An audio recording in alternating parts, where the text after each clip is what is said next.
on Health Matters Television for Life. Living with arthritis. I never could just go for a walk before because it would hurt my joints and my bones so bad. How a warm water workout is bringing mobility. Doing the exercises does relieve a lot of that pain. Plus, a procedure being done right here in Spokane that's helping patients caught in the grip of osteoarthritis. Watch Health Matters. Health Matters is made possible by our viewers, the friends of KSPS, and by Providence Healthcare. I'm Arnie Peterson, and I'm an orthopedic surgeon, and I work at Sacred Heart for Providence Medical Group. When I needed my hip replaced, I chose Providence because of the professionalism and the care that I knew I'd receive. I never thought twice about going anywhere else. I'm Greg Friesen. I work at Holy Family Hospital Surgical Medical Admit Unit. When I needed hernia surgery, I chose Providence. I trusted the doctors, I trusted the nurses, and I've worked with them. I had full confidence that I'd be taken care of.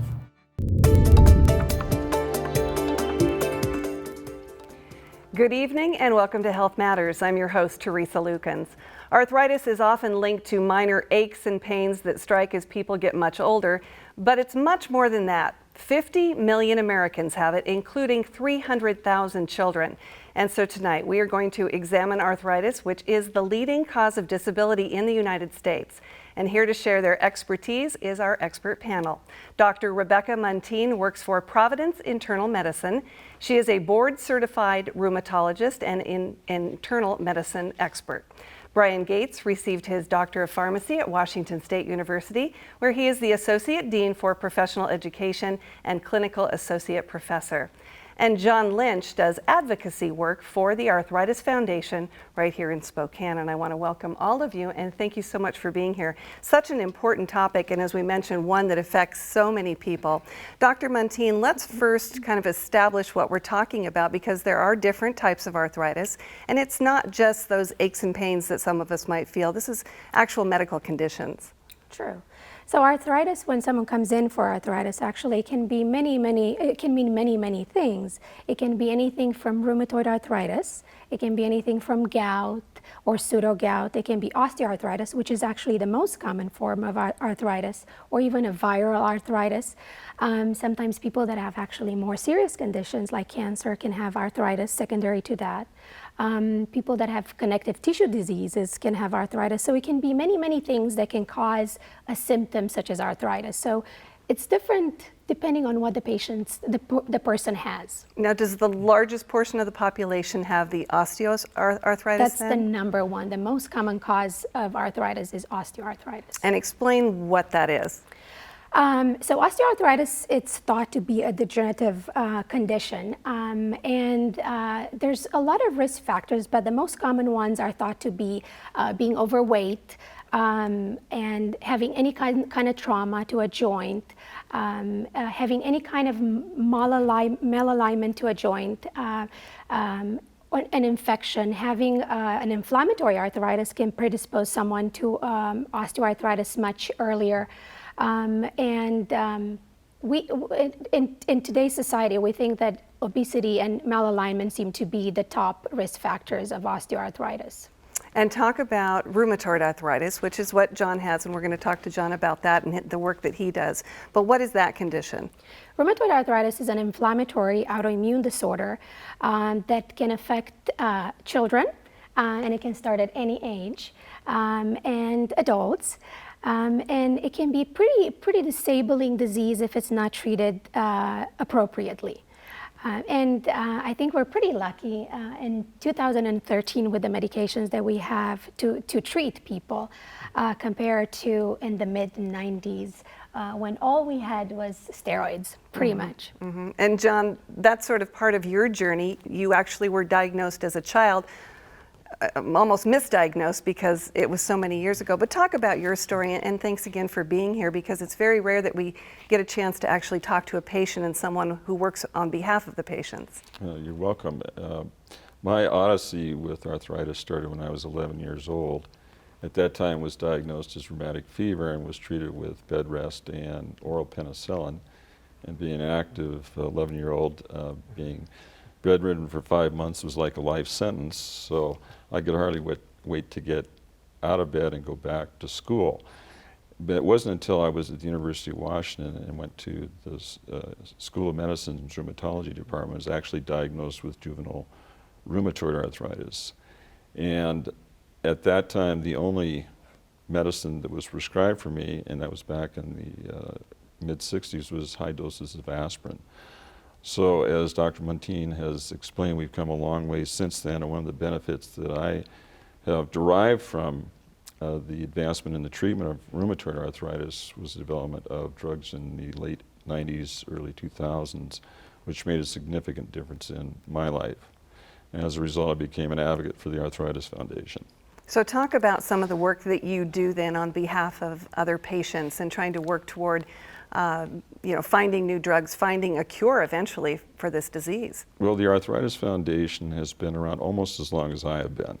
They were established in 1948, their headquarters in Atlanta, Georgia. And my role with the Arthritis Foundation since early the 2000s has been as an advocate, advocating the legislative agenda before members of Congress. So I've spent many times in Washington, D.C. on their behalf, talking to our senators and our representatives about legislative matters and funding matters that are important to arthritis patients, such as myself, not only adults but also children. So that's what my principal role has been for the arthritis during the past 15 years. And I've gotten to know my way around Washington, D.C. I've attended a lot of staff meetings and so forth. But my focus now has been in fundraising for the foundation. So this year I've spent more time doing that than I have on advocacy matters. So that you can continue to do what you do to make progress. Yes, and the Arthritis Foundation does devote a lot of their resources to research and helping to create improvements for people with arthritis of all ages. And Brian, I want to get to you. I want to talk about the work that you do because, and welcome back to Health Matters, by the way. Good to be back. Because you do work with the older population, and so you probably see a lot of patients with arthritis and work with them. Talk about the work that you do.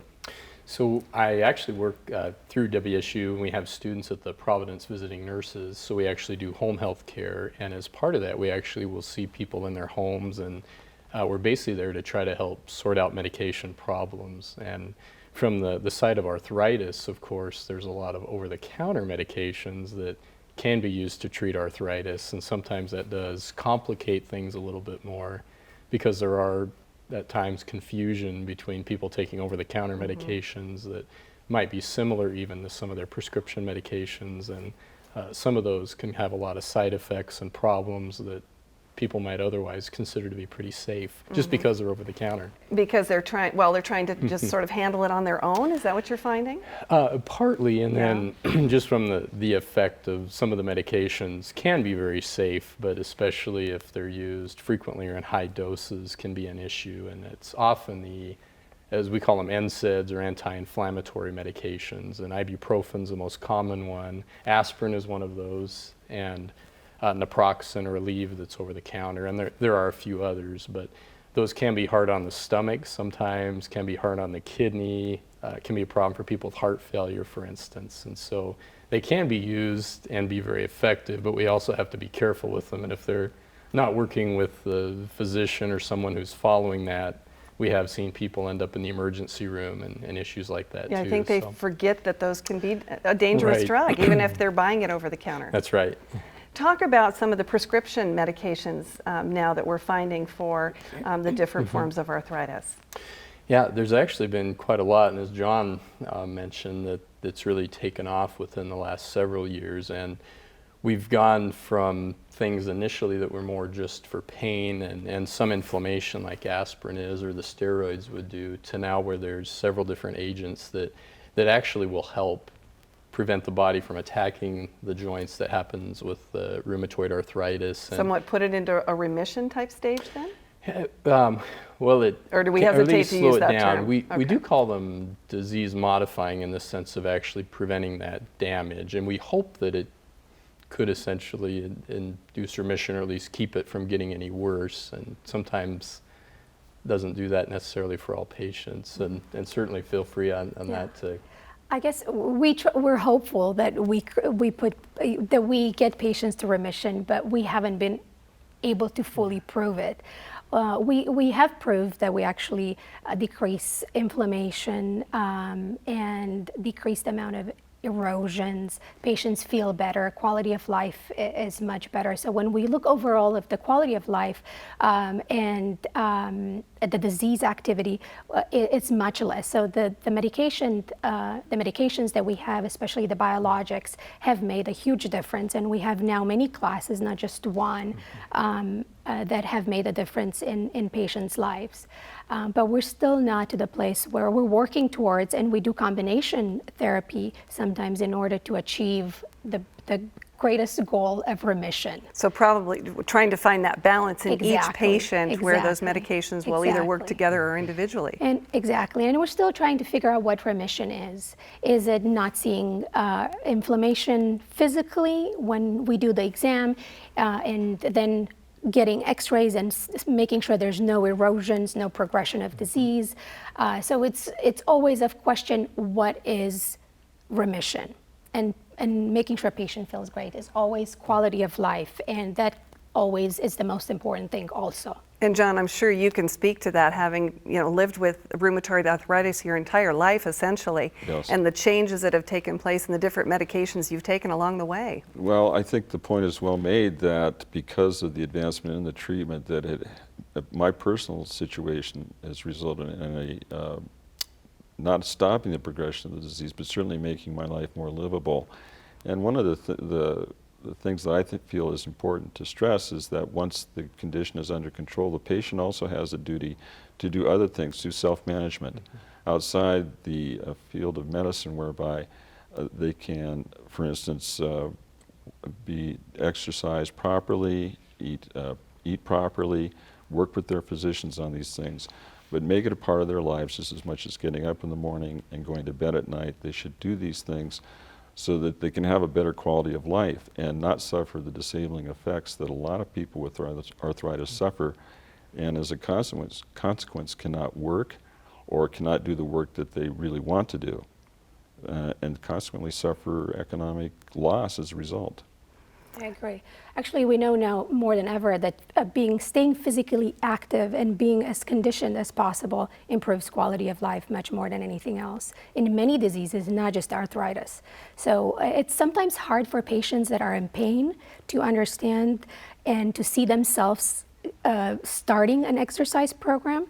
But once they do it, I have them come back and being thankful that they've made that change. But it does take a while for them to start and to see the difference that it makes to actually exercise. Mm-hmm.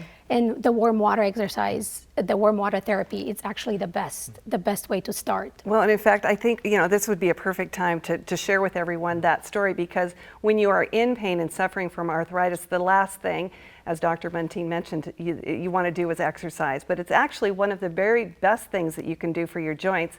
And we caught up with two women who rely on the water workout to keep active, and they swear by the power of the pool. Here we go! You wouldn't know it by the way they get around in the water, but Bobby Massey and Sally Rhodes both suffer from arthritis. Arthritis in my knees, my neck, my back. Use that core, pull it in, nice and tight. Keep those feet together. Several times a week, they attend a special water exercise class at the North Spokane YMCA. The class is designed for people with arthritis, and these ladies say they wouldn't miss it. It's a great time. I do try to come 4 days a week, and it makes a big difference in my life, a big difference. The reason this kind of workout works is that it's low impact. There's less stress on the joints while building core strength. They still get the walking motion with their knees. They still strengthen those muscles in their knees. But rather than having that impact on the ground, it's weightless. They can move through the water without it hurting. Sally says the class keeps her active. I never could just go for a walk before because it would hurt my joints, my bones so bad. But now I can go for walks and do well and manage it just fine.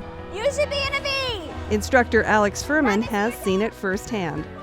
They can walk easier. I've had people come and tell me that it just relieves their pain because those muscles are now supporting their body so much better. If I miss a class, I notice the next day it's very hard for me to walk and get up and down the stairs with pain. Besides the physical benefits, these ladies say the class gives them a chance to connect. There's a great camaraderie between the members that are in the pool. An hour of splashing and smiles that is building not only muscle, but memories. It's a good group of people. We have a good time.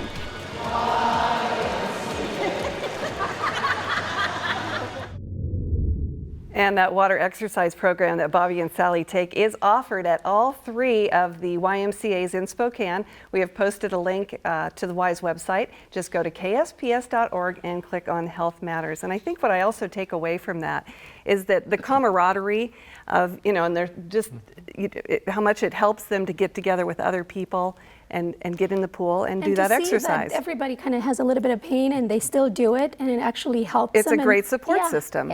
Yeah. Talk about, again, how important that exercise is and to, relieving some of the symptoms of arthritis. It's very important because you already have a joint that's ill, either because you have osteoarthritis or rheumatoid arthritis or whatever arthritis you have that's causing the pain. But now you have a deconditioned muscle and ligament that's not really supporting that joint. But if you get strong muscles and ligaments, you're not using your joint the same way. You're getting some support from stronger muscles and ligaments. So it makes a huge difference to be more conditioned. So patients don't think about it. They think that the more they use their joints, if they go and exercise, they're going to be more in pain. But it's the opposite. The more conditioned and the stronger you are, it's actually better for your joints. I'm not telling them to go get ready for a marathon. And I think that's what sometimes people, when they're in pain, they can't quite hear that I'm asking them to do gentle stuff, not heavy-duty workouts. And that's why the water exercise is so perfect. What about something like yoga? The overstretching sometimes can be too much for osteoarthritis, especially the hyperextension of the knees. For younger people, is okay. Is it sort of one of those, again, trial and error, whatever feels good for you? Exactly. So I would recommend it for some, but not so much for older people. Not so much. I wouldn't want them to hyperextend their joints too much. Okay. I want to take a look at an illustration that we have on the different types. It sort of gives us an idea of what's going on. This is a knee joint, I assume, and what's going on with these types of arthritis. And Dr. Muntean, speak to each one of these. So we have a healthy joint. And then the next one is the osteoarthritis, where we see the degeneration of the cartilage. And there's no more liquid. The blue liquid that's missing is the normal synovial fluid that's missing. So that's bone on bone. Is that what that happens there? And no more cartilage in the osteoarthritis. And now in the rheumatoid arthritis, we also have erosions. The spikiness of the bone, we have erosions into the bones and the hypertrophy of the synovial. So not only do we get erosions, we get something that we call pannus, and from the chronic inflammation, we get a overgrowth of the synovial fluid and tissue into the joint that can damage the bones even more, the joint even more. And over time just becomes worse. Exactly. The joint gets destroyed. All right. John, I want to talk about some of the roadblocks that you've come up against as you do your work as an advocate and the fights that you have fought and talk about some of the work that you've done in that regard and what you come up against. Well, as I mentioned earlier to Teresa, my first foray into the field of legislative agenda was on September 11th. I was 2001. I was in Washington, D.C. with the Arthritis Foundation and other patients throughout the country trying to lobby Congress for Medicare coverage to self-injected biological medicines, one of which I'm on right now, and which had made a big difference in my lives and the lives of those other patients. But because of what happened that day, nothing came about as a result. But eventually, through time and effort and enrolling more people as advocates, we did accomplish getting Medicare coverage to self-injected biologicals. But that particular day had a really adverse effect on funding outside of the area of Homeland Security and defense spending, and there's just so much money in the pie. And so our battles became much harder to fight, and getting funding for research and things of that nature. But it requires persistence, it requires establishing relationships with people who are members of Congress. And I think through just the time and effort put into it, which I was able to get because of the advancements in the treatment of arthritis. I could never have done it had it not been for the advancement in the treatment of arthritis. And so over the years we have made some inroads. I think we're going to have better outcomes as time goes on. But yes, it's a struggle. It's just like dealing with arthritis on a daily basis, is trying to convince enough people to support what we need as arthritis patients. Okay. Also, we encourage your phone calls and emails tonight. If you have questions for our panel, please take advantage of this excellent opportunity to ask your questions. And we do have an email that we want to address right now from Jen, who says, what can you take for pain relief that doesn't give you ulcers or leave you feeling like a zombie? And we sort of started to talk about this, Brian, but that's an excellent question. Yeah, it's a very good question, and on a simple answer is the number one thing that we have over the counter is acetaminophen, which is what's in Tylenol that most people know, and that's not an anti-inflammatory, and that's often where somebody will start if they're just getting arthritis. And overall, that's pretty safe. As some people may know, if somebody takes enough of it, it can damage the liver, but We've usually seen all that's kind of warnings about that. right. Okay. And for the most part, though, that is getting too much, and that's something that, you know, certainly we want people to ask nurse, doctor, pharmacist if they've got any questions about the dosing. It can be a little confusing. And one thing that has come up with that is that it may be more likely if somebody's drinking alcohol with it in terms of damaging the liver. And so of course, we do you suggest with any kind of medication to check with your physician first? Well, for the most part, yes, especially, you know, obviously the over-the-counters are there, people can self-treat, but if it's something that's going to be chronic, such as You're even feeling for that ache and pain arthritis every day? Right, Okay. at least to periodically have it checked. And one thing, even with something like the acetaminophen, even having liver tests periodically or just make sure there's no problems can be one way to help make sure there's no issues and make sure the dose is correct also. Okay. Let's take a phone call now. We have Penny from Spokane on the line. Good evening, Penny. Hi. I appreciate you having this show. What I was calling about was I'm wondering if they can speak to the fact of psoriatic arthritis, which is the one that I have that is crippling. Having, you have the heartbreak of psoriasis for many, many years, and then all of a sudden you end up with arthritis on top of it. But a lot of people don't realize that they may be eligible for that. And I found out that I should have gone to the doctor sooner about my arthritis to have prevented more damage. And so I like to tell psoriatic patients just to beware. That is excellent, an excellent point. Thanks so much, Penny. Talk about the type of arthritis that Penny is dealing with. I agree. Psoriatic arthritis, actually, there's a huge spectrum. It can be quite disabling and mutilating.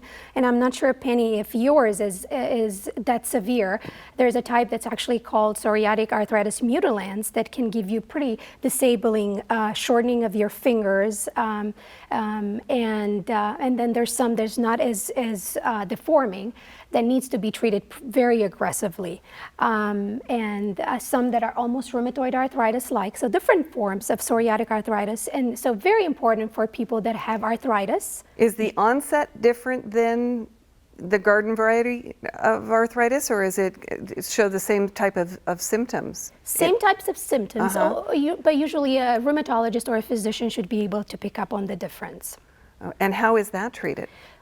Usually more aggressive, either depending on if it's just peripheral with medications such as methotrexate. But sometimes if we have certain features that we call dactylitis, when your fingers are red and swollen and looking like a sausage, or your nails are very involved. And then we use tumor necrosis factor medications such as Enbrel, Humira, Remicade, Cimzia, Simponi, any of those medications. Okay, let's take another phone call. We have Fran from Calgary calling. Good evening, Fran. Hi, how are you? Very well. How are you?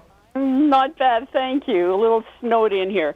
Thank you for putting on this program. I had originally phoned back when you did this in the spring after I had arthroscopy, and I have been told that I need a partial knee replacement.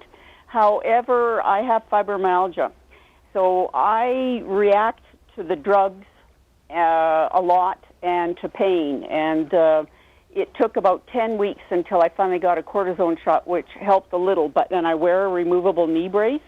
But it's very difficult when you've been told we can only do this surgery for you if you can do the drugs and if you can, handle the pain. So I'm wondering if there's any suggestions from the panel. Okay, Fran. Dr. Mentine. As far as I know, I don't think there's any way to do even the this procedure without anesthetics. So not as far as I know. Doing a partial replacement without anesthetics, not that I know of. Not that you know of. Does she have any other recourse? Fran, are you still there? No, I think we've lost Fran. I'm not sure if she's tried just it sounds like she tried steroid injections without much help. So not much else. Brian, anything to add? Well, and depending on, we're assuming anesthetics too, because sometimes if it's, I don't know if it was meds after the surgery a little bit too, because sometimes she has a unique case dealing with both of those conditions. Right. So sometimes, or maybe if it's after the fact, sometimes we do find that if it's the post-op treatment, that some of those some may be better than the others. So at least we've had some like with tramadol sometimes, which is a little bit different than some of the other meds like morphine and some of those in some cases. But of course it depends on what somebody has taken and trying that too. That's a tricky one. Right. Yeah, that's a tricky one. She should just continue to work with her doctor then. Or maybe get a second opinion. Sometimes maybe a different center, maybe they have other things to offer. I don't know. Okay, well, Fran, we wish you best of luck with that. This might be a good place to talk about a new procedure. It's a robotic procedure actually being done here in Spokane, and Dr. Peterson, who has been a guest on this program, is starting to practice this procedure. I want to take a look at some of the video of him actually doing this. It's for a partial knee replacement. Correct. And Dr. Mentine, you were actually in the room when he was practicing this robotic procedure. I was. So he's starting to shave the condyle to get it ready for the prosthesis.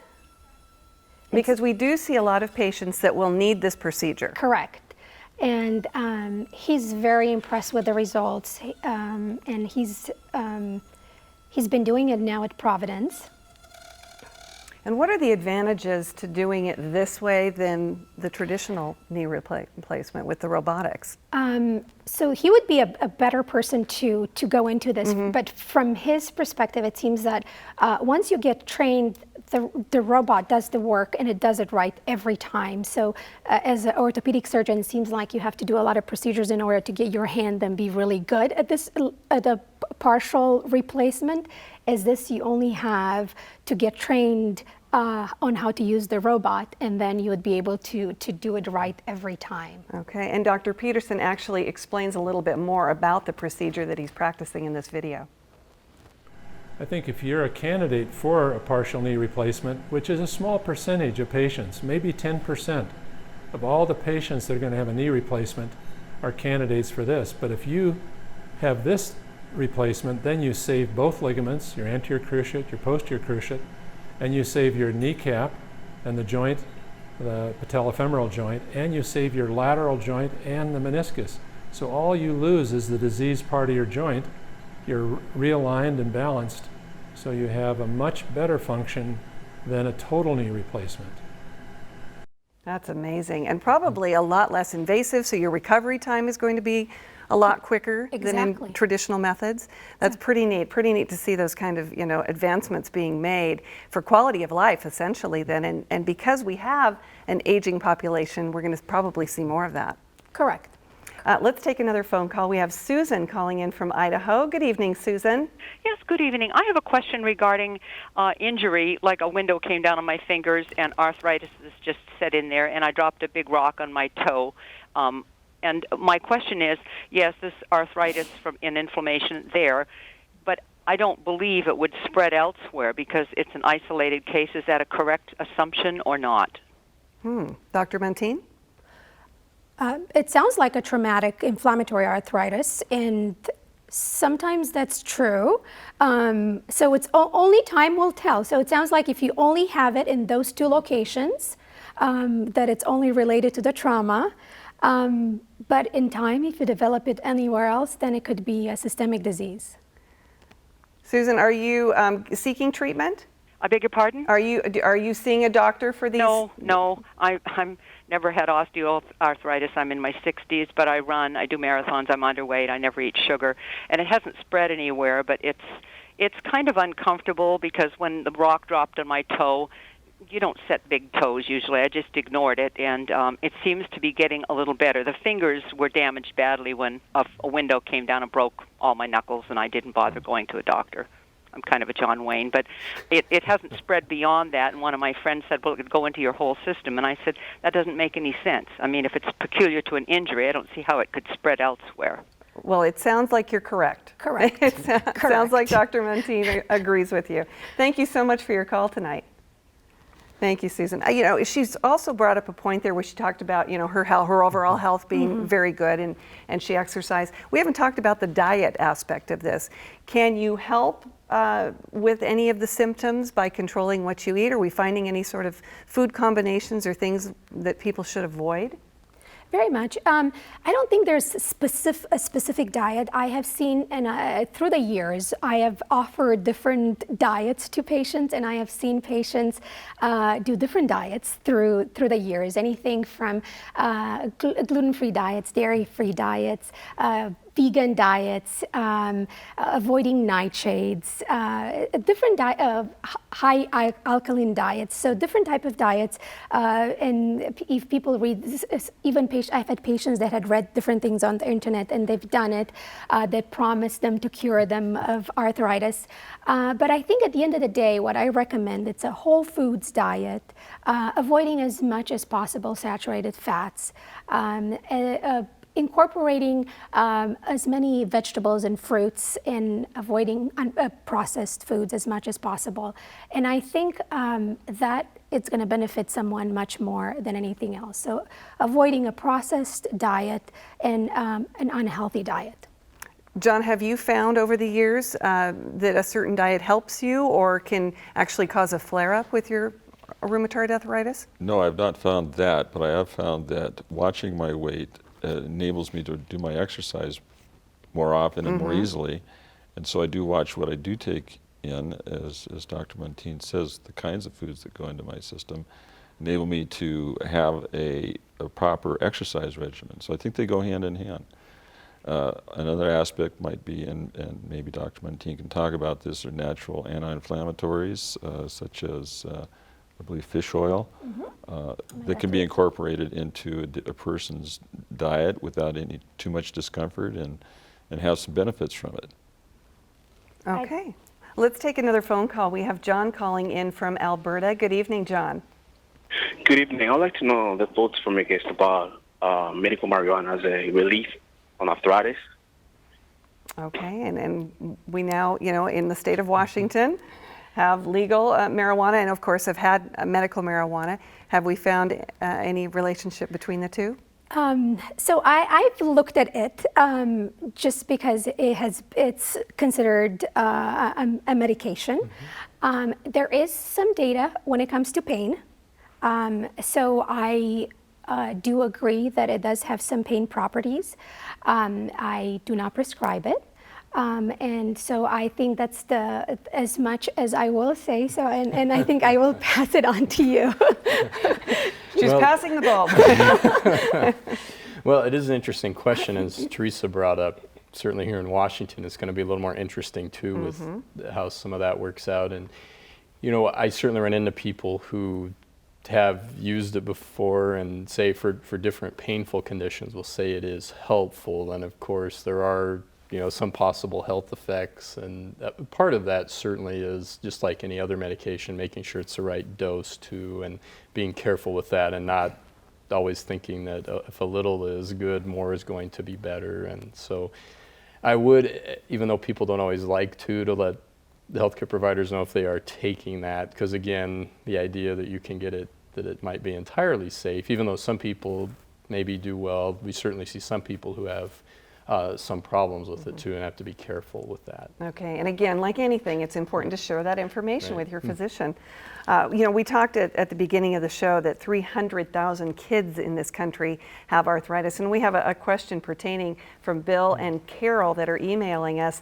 Please discuss juvenile arthritis, as we have a 9-year-old who suffers. We have found very limited options as far as physicians in Spokane. An excellent question from Bill and Carol. Talk about the kids. Oh, I'm sad to hear. I do see children, and I am not board certified a pediatrician, but I have been trained. I trained at the Children's Hospital of Orange County, so I do see children.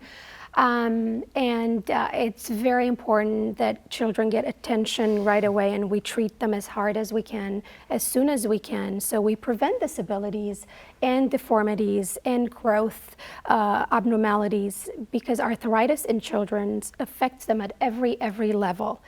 So whenever I treat a child, I try to work with parents very hard to make them understand that it's very important that we get very aggressive at treating the children. And John, you've certainly lived this. Yes, I have, and I'm very sympathetic to children who do suffer from arthritis, and also their families, their parents, their siblings, and so forth, who suffer with them too in different ways.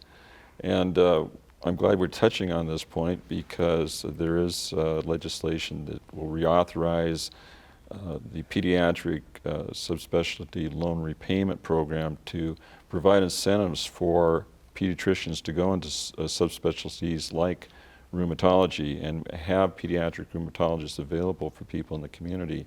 And one of the great things that I see coming as a result of WSU and UW collaborating on the medical school is providing incentives for those candidates, fellows, to come over here, see what it's like to live in Spokane, and maybe establish a practice in pediatric rheumatology. So I'm very in favor of seeing that happen, and I think things are shaping up in the Spokane community to offer hope to Bob and Carol for their 9-year-old to get the right treatment and to get it as soon as possible, so they don't suffer the effects that I suffered from my disease. Absolutely. Well said.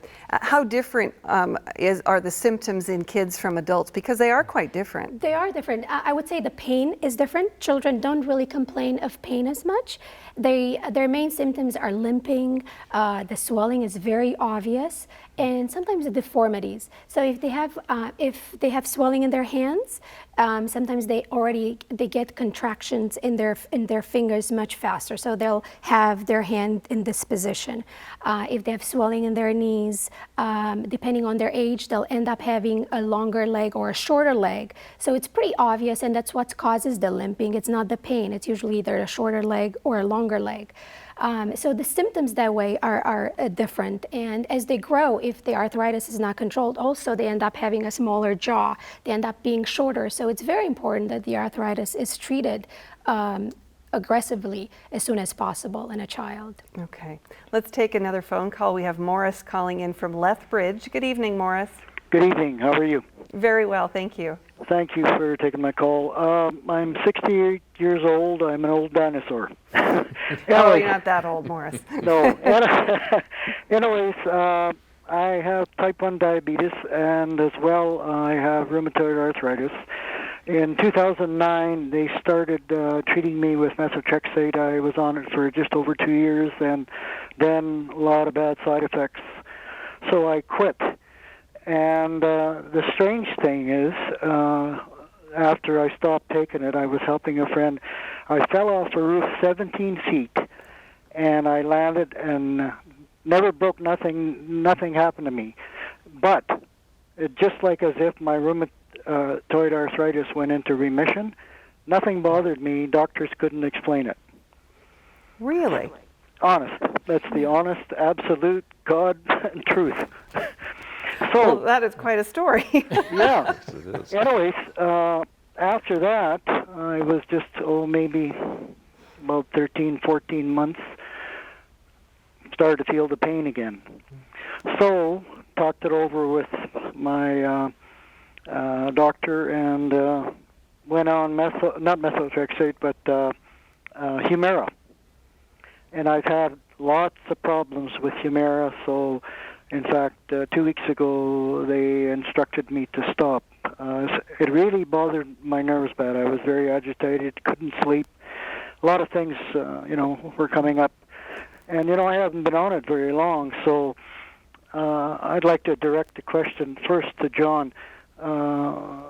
Has he ever experienced any of these things?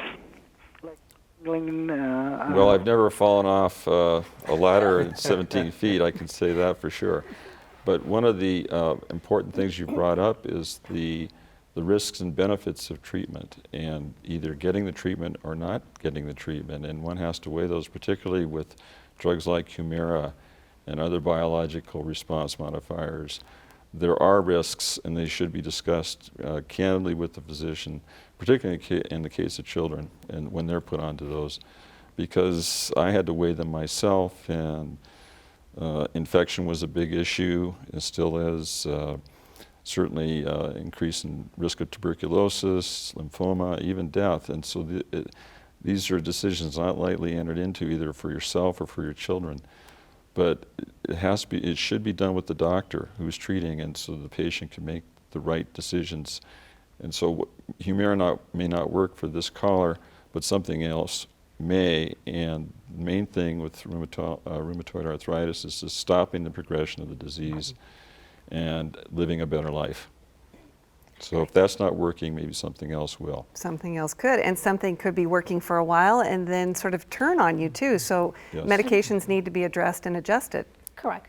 And also, if, even from the same medications from the same class, he might have a side effect from Humira, but he might be okay with another one. So he should definitely, it sounds like he has a rheumatologist, and they should move on to something else. Okay, let's take another email. This one from James. I'm getting cortisone shots in my thumb joint about every 3 months to treat arthritic pain.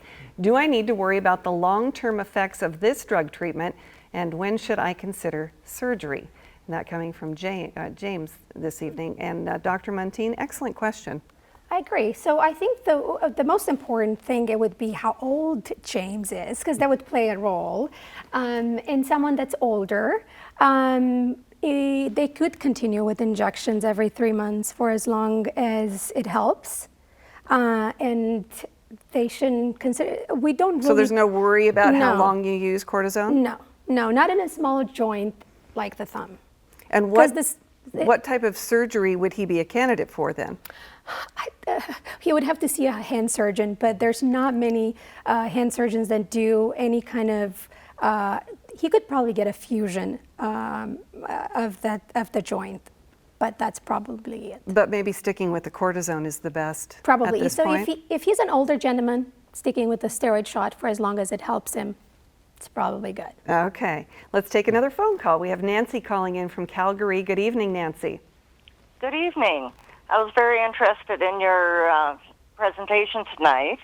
I am 62 years old, a retired nurse, and when I could no longer get up from emptying catheter bags, I decided it was time to pack it in. I have had 20 years of osteoarthritis and 13 years of rheumatoid arthritis.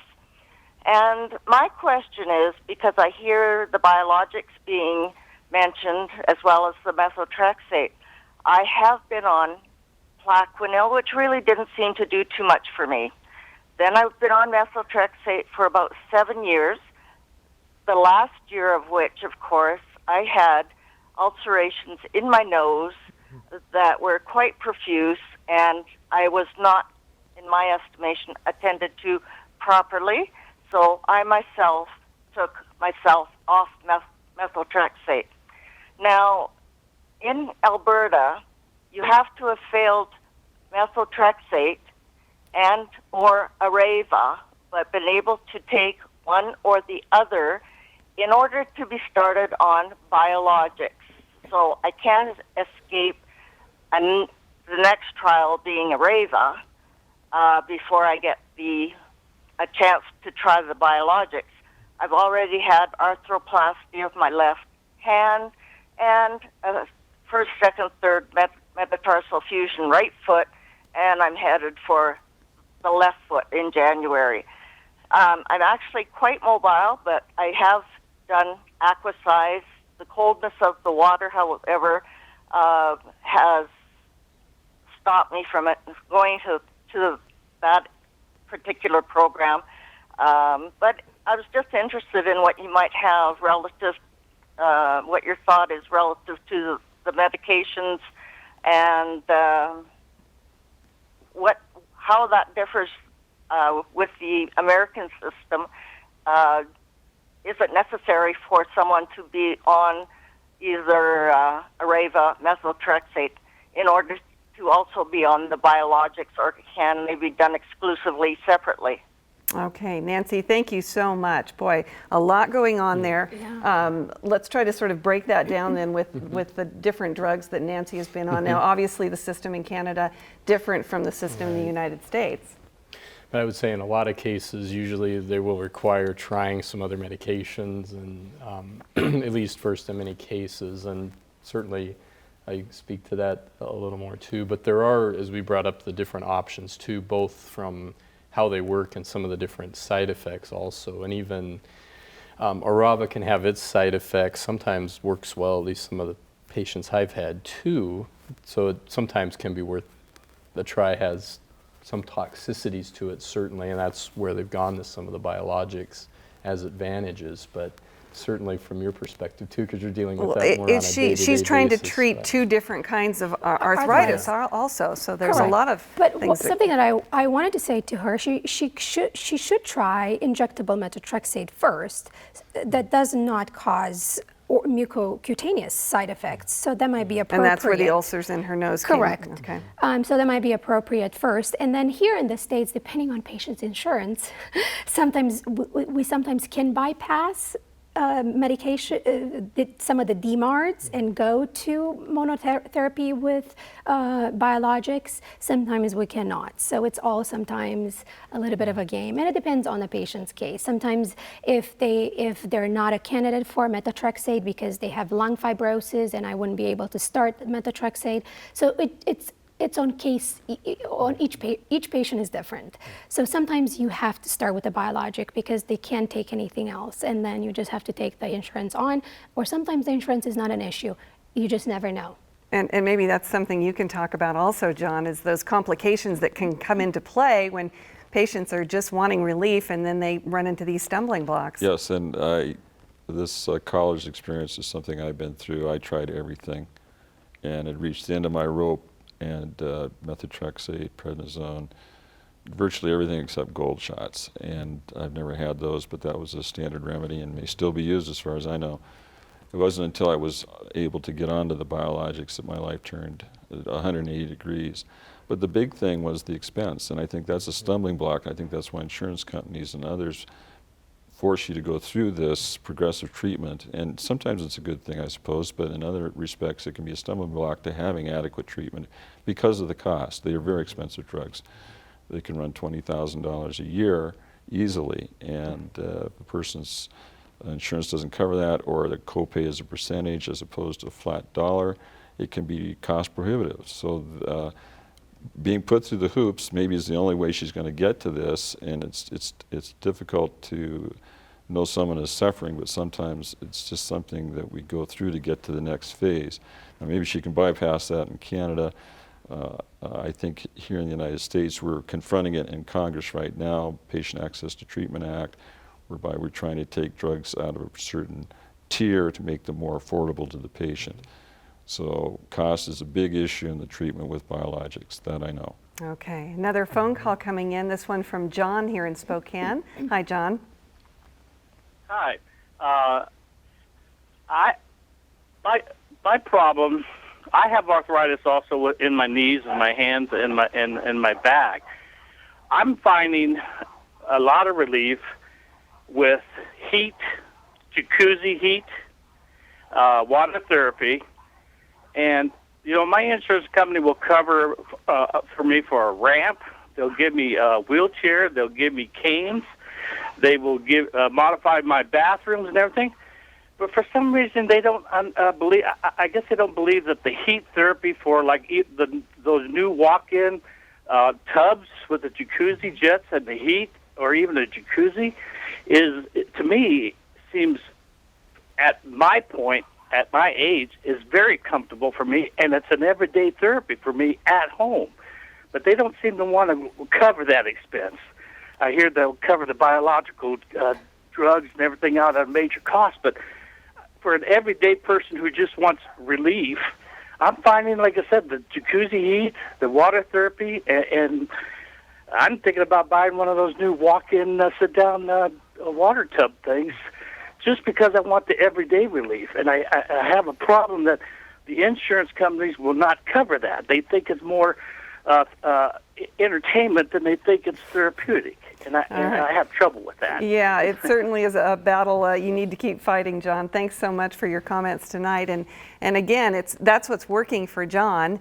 And we do find, and we mentioned the water therapy and the heat and the warmth help that out. Does that help you, Absolutely. John? In fact, I do have a jacuzzi outdoor spa. I've had one for many, many years. And I use it at least once a day, twice more often than not. It's palliative therapy, it's not curative, but it certainly provides relief. And so I understand from the standpoint of using a jacuzzi spa or swimming, which I do a lot of, long distance swimming, I find that water therapy is one of the better ways to deal with a chronic disease day in and day out. Also, heat therapy is beneficial, so you can apply the water and the heat together. You derive a lot of benefit just from that. Do you find then this time of year, John, where our temperatures are so cold, to be more difficult for you? No, it may be true for osteoarthritic people, patients, but I have not noticed that. I've certainly tried to, over the course of the time I've had this, which has been a long time, trying to find correlations, tweaking this, doing that. I've not found that weather is a factor in my own personal daily routine. But I think the thing that this caller has pointed out is something that I wish insurance companies would cover, because I think it does provide relief. So until there is a cure for not only rheumatoid arthritis but all other forms, we're going to have to deal with it with medicines, with hydrotherapy and things like that, to have a quality of life, as Dr. Montine said. Okay, let's take another phone call. We have Renee in Spokane. Good evening, Renee. Hi. You have a question for our panel? I do. I want to know if arthritis, if some kinds of arthritis are not detected in blood, you know, when they do a blood test to see. I want to know if, because I've been tested for arthritis and, of course, through the blood test, and I'm negative, but yet I heard, you know, I have arthritis. I know I do. And my other question is, what else can the doctors do? I see a doctor regularly, and what else can the doctors do to find out if I do have arthritis? That is a very interesting question, because how is it diagnosed if not through a blood test? It's clinical. So this is a very common complaint. I get patients like Renee every day. They hurt, they're in pain, and their symptoms are real. The difference is arthritis stands for swollen joints. Pain, it's a different symptom. Swollen joints can cause pain. But what we're looking for, in order for me to say that someone has arthritis, I'm looking for swollen joints. If I don't see swollen joints when I do the exam and when I take the history, I'm asking them how much morning stiffness they have. I'm looking for a certain history. I'm asking them certain things. If I don't hear that, I'm actually not really looking at blood tests for that. I don't really diagnose most of the diseases by blood tests. It's history and physical exam. So I depend on questions and looking at my patient, and all my patients are in shorts, and I look at them and I feel every single joint, and that's how I diagnose them. So if she's in pain, sometimes if there's no swollen joints, the pain can be either because she has osteoarthritis, she could have fibromyalgia, she could have a different underlying disease, which I'm not sure what it is. So she should see her physician to make sure there's nothing else. But arthritis stands for swollen joints, except in osteoarthritis, which we don't really know how that one snuck in there, because it has an arthritis at the end, but most of the time it's not an inflammatory disease. So how is that one diagnosed then? Usually we see no swelling, and it has certain features to it, and it's in a certain population. So it's usually an older person, usually in their 60s, and we're looking for certain features, certain deformities, and in certain joints. Usually it's the knees, the hips, and certain joints in the hands. It's usually the base of the thumb and usually the tips of the fingers. So it's certain joints. So we look at the distribution of the joints. All right. Well, we have talked a lot about arthritis. We also want this evening to give you an update on what's going on with the Affordable Care Act, because here at Health Matters we are committed to letting you know what is going on with the Affordable Care Act, and there are a few updates that we can apprise you of. A 5-week tech surge has greatly improved. We now know the capacity of the online health insurance portal that is crucial to helping millions of people shop for insurance plans. And now we have a couple of key dates that are coming up, and these are important. In order to have insurance on January 1st, the deadline to sign up for coverage on the federal site is December 23rd. There is expected to be a surge of users on that site as that deadline approaches, possibly causing some delays, so you need to be patient. If you're using the Washington Health Plan Finder website or are applying over the phone or in person, you do have some extra time now. This is brand new. Anyone who begins an application before December 23rd will get as much help as they need to finish and will not face a real deadline until January 1st. So if you are not signed up by the December 23rd deadline, you still have time to enroll. You just will not have coverage on January 1st. And the open enrollment, of course, will continue until March 31st of 2014. So that is our update on the Affordable Care Act. And as far as our discussion on arthritis, I want to thank our panel so much for being here. Lots of information and a lot of great calls this evening. So again, thank you so much for being here for our discussion. And that will do it for this show. We are back on January 16th when our topic will be mental health, a very important one right now. So until then, thank you for watching Health Matters. I'm Teresa Lukens. Good night.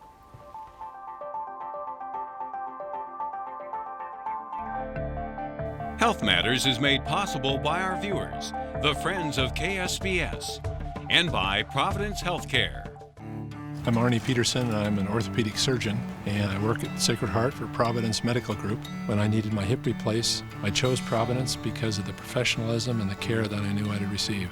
I never thought twice about going anywhere else. I'm Greg Friesen. I work at Holy Family Hospital, Surgical Medical Admit Unit. When I needed hernia surgery, I chose Providence. I trusted the doctors, I trusted the nurses, and I've worked with them. I had full confidence that I'd be taken care of.